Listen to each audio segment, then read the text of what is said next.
নির্বাচনে আওয়ামী লীগ থাকছে না, সেক্ষেত্রে কথিত মুক্তিযুদ্ধের পক্ষ বিপক্ষ শক্তি ভোটের মাঠে এটা আর কোনো ফ্যাক্টর কিনা, কারণ তারা মুক্তিযুদ্ধের সবগুলি পয়েন্ট অস্বীকার করছিল। কিন্তু ঘটনা হয়েছে এখন যারা আওয়ামী লীগের এগেনস্টে কথা বলে তারা প্রথমেই মুক্তিযুদ্ধকে দুইটা গালি দিয়ে নেয়। যে এইটা আপনি আসলে কি মনে করেন যে এই ক্ষেত্রে আওয়ামী লীগ না থাকার ক্ষেত্রে এই ভোটগুলি কোনো ফ্যাক্টর কিনা ভোটের মাঠে? তাসনিম খলিল, আপনার কাছ থেকে যদি একটু শুনি। কথিত আওয়ামী লীগের ভোট না বলে মুক্তিযুদ্ধের পক্ষ বিপক্ষের শক্তির ভোট বলা হইতেছে, ওরকম ওইটা কোনো ফ্যাক্টর হবে কিনা? যারা মুক্তিযুদ্ধের পক্ষে আছেন তারা এই যারা রাজনীতিতে অংশগ্রহণ করবেন তাদের মধ্যে থেকে কাউকে ভোট দিবেন কিনা, বা যারা নির্বাচন অংশগ্রহণ করবেন? আমাদের একটা জিনিস বুঝতে হবে যে বাংলাদেশ রাষ্ট্র ক্ষমতায় যাওয়ার মতো সাংগঠনিক ক্যাপাসিটি আছে দুইটা দলের। হ্যাঁ, একটা ছিল আওয়ামী লীগ আর আরেকটা হলো বিএনপি।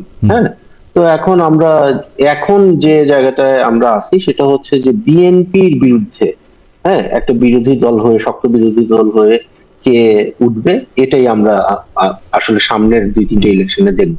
এটা এখন একদিকে জামাত ডেফিনেটলি চাচ্ছে প্রধান বিরোধী দল হয়ে উঠতে, এবং আমার কাছে মনে হয় যে এইখানে সবচেয়ে প্রমিজিং একটা ছিল এনসিপি, যারা মানে এত কিছু বলার তো আসলে এখানে স্পেসটা নাই, বাট জামাত কখনোই এনসিপি কে ওই জায়গাটায় দেখতে চায় না। আর আওয়ামী লীগের ভোট ম্যাটার করবে কিনা? আওয়ামী লীগের ভোট স্প্লিট হয়ে যাবে। আওয়ামী লীগের ভোট বেশিরভাগ, আমি মানে গ্রাউন্ডে কথা বলে যেটা আমি মানে বুঝতে পারলাম যে আওয়ামী লীগের বেশিরভাগ ভোট যেগুলা ফ্লোটিং ভোট ছিল বা sympathetic two Awami League vote ছিল, এর একটা বড় অংশই এখন বিএনপির দিকে চলে যাচ্ছে। না, এখানে মুক্তিযুদ্ধের পক্ষ বিপক্ষের তো কোনো ব্যাপার না। আওয়ামী লীগের যেমন একটা ছিল, আওয়ামী লীগের একটা বড় ভোট ব্যাংক ছিল তাদের স্টেটেড সেকুলারিজমের পক্ষে বা প্রোগ্রেসিভ ভ্যালুজ এর পক্ষে, বা সাম টু অ্যান এক্সটেন্ট মুক্তিযুদ্ধের চেতনার পক্ষে, যেটা তো এটা আমার মনে হয় যে অতটা খুব একটা যে গুরুত্বপূর্ণ ছিল সেটা না। এবং যে কারণে আজকে যে কি বলে এই এবি পার্টি এবং রাষ্ট্র সংস্কারের সাথে তাদের যে জোট, আমি মনে করি যে এটা একটা খুব ইউজলেস টাইপের অ্যালায়েন্স হবে। With all due respect to Tajnum ভাইয়ের, আমি মনে করি যে এনসিপির একটা প্রমিস ছিল এবং এই প্রমিসটা এখনো আছে, যে ভোটের রাজনীতি তারা যদি আসলে করতে চায় তাহলে তাদেরকে ওই যে বিএনপির বিরুদ্ধে একটা বিরোধী দল হিসেবে দাঁড়িয়ে নিজেকে একটা অল্টারনেটিভ হিসেবে রেডি করা, এই কাজটা তাদের আগামী ইলেকটোরাল পলিটিক্সে আমার মনে হয় করা উচিত। আমার মনে হয় না। রিসেন্টলি অনেকগুলো জরিপে যে জিনিসটা স্পষ্ট যে মানুষ ভোটের জন্য মুখায় আছে, প্রায় 92% মানুষ ভোট দিবে এটা বলছে, এবং আমরাও দেখছি সবাই ভোটের ব্যাপারে খুবই পজিটিভ।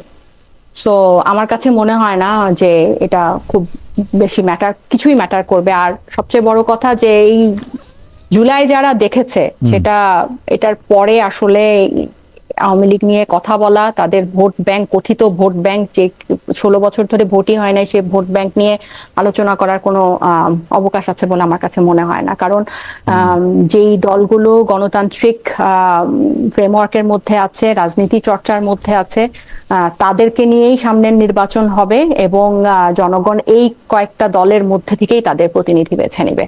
জনাব তাসনিম খলিল, বিএনপির ভারপ্রাপ্ত চেয়ারম্যান তারেক রহমান যাতে নির্বাচনের তফসিল ঘোষণার আগে দেশে না ফেরেন, তার নিরাপত্তা নিয়ে এক ধরনের ষড়যন্ত্র তত্ত্বের আভাস আছে। আমাদের প্রশ্ন হচ্ছে তার জন্য হুমকি আসলে কারা? মানে আমি কিন্তু তার জন্য হুমকিটা খুঁজে পাইতেছি না।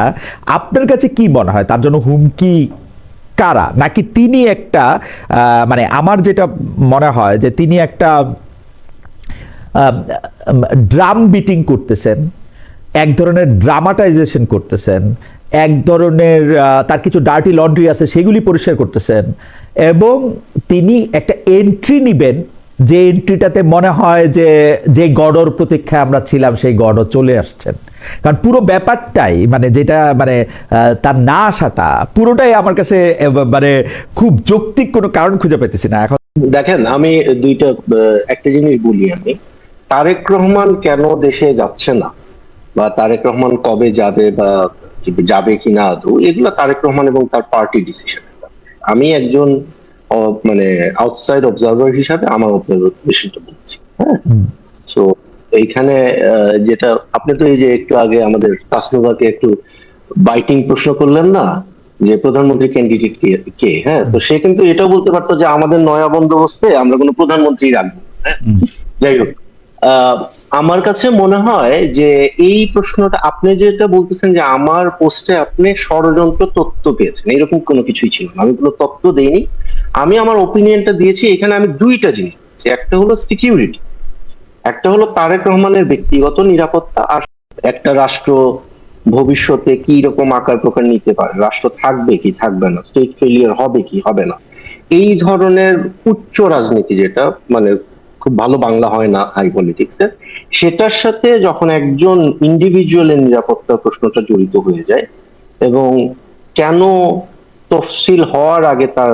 আসা উচিত হবে না, এটা আমি অলরেডি সেখানে একটা হিন্ট দিয়ে বলেছি। এখন আমি আশা করব যে যারা হাই পলিটিক্স এর ব্যাপারটা বোঝেন তারা অলরেডি মেসেজটা পেয়েছেন। আর আপনি যদি বলেন যে ওয়েটিং ফর গডো, এখানে ওয়েটিং ফর গডের কোনো বিষয় না। এই উপমহাদেশে, ভারতীয় উপমহাদেশে যে যে ভূখণ্ডে আমরা আছি, যে উপমহাদেশে আমরা বসে আছি, সেখানে আমরা নির্বাচনকালীন মানে নেতাদের উপরে আক্রমণ তো আমরা কয়েকটা দেশে দেখছি। প্রেমাদাসাকে সম্ভবত গ্রেনেড ছুড়ে হত্যা করা হয়েছে, তারপরে আপনি ইন্দিরা গান্ধীকে হত্যা করা হয়েছে, বেনজির ভুট্টোকে সে যখন দেশে ফিরলো, এই তারেক রহমান যেভাবে ফিরবেন বলে বলা হচ্ছে, ওই রকম একটা সিচুয়েশনে তারেক বেনজির ভুট্টোর বহরে হামলা হলো এবং পরবর্তীতে তাকে অ্যাসাসিনেট করা। তো নিরাপত্তা ঝুঁকি কি একেবারেই নাই তারেক রহমানের? এটা কি সবকিছুই আমরা ষড়যন্ত্র তত্ত্ব বলে উড়াই দিব? আর তারেক রহমান এখন দেশে আসছে না কেন, এবং মানে না আসায় আসলে তার লাভটা কি হচ্ছে আমি এটা বুঝতেছি। ওকে, কারণ তারেক রহমানের মানে তারেক রহমান দেশে আসাতেই বরং আমি লাভ দেখি। আমি যেটা দেখতেছি ফ্রম মাই ভ্যান্টেজ পয়েন্ট, আমার মনে হয় যে এখানে হাই পলিটিক্স এবং সিকিউরিটি এখানে অতপ্রতভাবে জড়িত। ওকে, আমি একটু আপনার ফেসবুক স্ট্যাটাস একটু পড়ি, তাহলে কেন আমি ষড়যন্ত্রের শব্দটা না থাকেও অবস্থানটা বা বৈশিষ্ট্যটা পাচ্ছে সেটা একটু হয়তো পাঠক বিচার করতে পারবে। জাতীয় রাষ্ট্রের প্রতি দায়িত্ব মা বাবার দায়িত্ব থেকেও বড়। নির্বাচনের তফসিল ঘোষণার আগে তারেক রহমানের বাংলাদেশ ফেরা উচিত হবে না। Questions of security and high politics must trump emotions. আপনি এটার ব্যাখ্যা দিয়েছেন। আমি দুই তিনটা জায়গায় আপনাকে একটু ছোট ছোট প্রশ্ন করতে চাই। আপনি প্রেমাদাসার কথা বললেন, ইন্দিরা গান্ধীর কথা বললেন, বেনজির ভুট্টোর কথা বললেন। তিনটা আসলে তিন ধরনের রাজীব গান্ধীর কথা বলেছেন না আপনি, চার ধরনের পরিস্থিতি। আসলে আপনি তারেক সাহেবের সাথে কোন পরিস্থিতিটা আসলে মেলাচ্ছেন? কারণ প্রেমাদাসা, ইন্দিরা, বেনজির ভুট্টোটা মিলাইছেন, আপনি বেনজির ভুট্টোটা মিলাচ্ছেন। তো বেনজির ভুট্টোটা মিলানোর পরে আপনাকে তো সাথে সাথে তাহলে ওইটাও আপনাকে মিলাইতে হবে। বেনজির ভুট্টোর কে পছন্দ করেন না এরকম সরকার অথবা সামরিক বাহিনীর শীর্ষ নেতৃত্ব সে সময় সেখানে ছিল, আপনি সেরকমটা মনে করতেছেন কিনা? সরকার বা সামরিক বাহিনীর শীর্ষ নেতৃত্ব মানে তারেক রহমানকে মানে সিন থেকে সরায় দেওয়া বা তাফসিল পিছায় দেওয়ার মতো একটা তো বাংলাদেশের ভিতরে এবং বাংলাদেশের বাইরে কম না। তফসিল ঘোষণা পরে কি নিরাপত্তা ঝুঁকি যেটা ছিল সেটা মানে কেন কমবে? মানে তাকে কি স্পেশাল কোনো ব্যবস্থা দেওয়া হবে বা কিছু করা হবে রাষ্ট্রের পক্ষ থেকে? আপনি এরকম মনে করতেছেন? এখানে আমরা এমন কোন ট্রিগার ইভেন্ট চাই না। বৃহস্পতিবার জাতীয় নির্বাচনে তফসিল ঘোষণা করা, এখন পর্যন্ত আমাদের কাছে যা তথ্য এটা আরো পিছাতে পারে, কিন্তু এই তফসিল পেছানো বা না পেছানো যাই হোক না কেন, ফেব্রুয়ারিতে জাতীয় নির্বাচন নিয়ে আর কোনো অনিশ্চয়তা কি আছে? ডক্টর জাবিনাকে যাওয়ার আগে জনাব খলিল কি মনে করেন? মানে আপনি কি আর কোনো অনিশ্চয়তা দেখেন ফেব্রুয়ারিতে ইলেকশন নিয়ে? না, আমি দেখি না। এখানে অনেক চেষ্টা চরিত্র হয়েছে মনে হয় ইলেকশন পিছানোর। আমরা তো একবার দেখলাম যে গভর্নমেন্ট জুন মাসের পরে ইলেকশন দিতে চেয়েছিল, বাট পরে সেখান থেকে সরে এসে তারা ফেব্রুয়ারিতে ইলেকশন করবে এরকম একটা ঘোষণা দিল। তফসিল কালকেই হয়ে যাওয়ার কথা আমরা যতদূর শুনতেছি, বা এর পরের দিন হবে। এরপরে আমার মনে হয় একবার তফসিল ঘোষণা হয়ে গেলে এই এন্টায়ার সিস্টেম, আপনি তো অ্যাডমিনিস্ট্রেশনের ছিলেন, আপনি জানেন যে নির্বাচনকালীন সময়ে রাষ্ট্র পুরোপুরি মানে অন্য একটা ট্রেনে উঠে যায়, না অন্য একটা লাইনে উঠে যায় ট্রেন। তো এরপর থেকে বাংলাদেশ একটা নির্বাচনী ট্রেনের মধ্যেই থাকবে, যেটা আবার ইউনূস সাহেবের একেবারে প্রথম থেকে এটা ওনার অন্যতম ওয়াদা ছিল জাতির কাছে, যে উনি একটা গ্রহণযোগ্য ভালো নির্বাচন করবেন। এবং কালকে বা পরশু তফসিল ঘোষণা যদি করে ফেলে নির্বাচন কমিশন, আমার মনে হয় যে এটা ওই ওয়াদার একটা একটা দিকে একটা পদক্ষেপ হবে, পজিটিভ একটা পদক্ষেপ। কিন্তু তাসনিম, আপনার কাছে কি মনে হয় না যে এনসিপি তার যথাসাধ্য চেষ্টা করছে বিএনপির বিরুদ্ধে দাঁড়ায় একটা রাজনৈতিক নতুন পথ বা আলো এরকম দেখানোর জন্য? প্রতিটা জায়গার মধ্যেই তো বিএনপিকে আজকে, এটা ডক্টর জাবিন ঠিকই বলছেন যে জুলাই সনদের মধ্যে থেকে বিএনপিকে দিয়ে যেগুলি আসলে সই করানো সম্ভব হয়েছে, সেইটা তাদের ওরকম একটা শক্ত অবস্থান না হলে এটা হয়তো নাও হইতে পারতো। আপনার কাছে মনে হয় না যে তারা চেষ্টা করছে? আমার কাছে, আমি তো এনসিপি কে নিয়ে খুবই আশাবাদী ছিলাম, এনসিপি কে আমি খুবই ক্লোজলি ফলো করি। আমার কাছে মনে হয় যে এনসিপি সকালে কি বলে সেটা বিকালে তার মনে থাকে না, বিকালেই যা মনে নাই সেটা আবার তাদের সন্ধ্যাবেলা মনে পড়ে, এবং রাতের বেলা ডিসিশন চেঞ্জ হয়ে যায়। তো এটা খুবই কি বলে আনপ্রেডিক্টেবল একটা পার্টি এখন পর্যন্ত। তাজনুবা যেটা বললেন না, এই যে এখন একটা জোট হয়েছে 3 দলের, এটা কি এই 3 দলই থাকবে, নাকি এখান থেকে আরেকজন বাদ পড়বে, নাকি আরো 3 জন এসে ঢুকবে, এটাও কিন্তু আমরা জানি না। আমি যেটা শুনতেছি আর কি, রিউমার্স, যে আরো কেউ কেউ এই জোটে আসবে এবং আরো বড় হবে জোট, বা ছোট হতে পারে। তো আমরা আসলে জানি না এনসিপি কি করবে। এটা এনসিপি কেউ যদি জানে তাহলে আমার মনে হয় যে তাকে কংগ্রেচুলেট করা উচিত। আমার লাস্ট প্রশ্ন, সেই লাস্ট প্রশ্নটা আমি একটু তাজনুবা দিয়ে শুরু করতে চাই।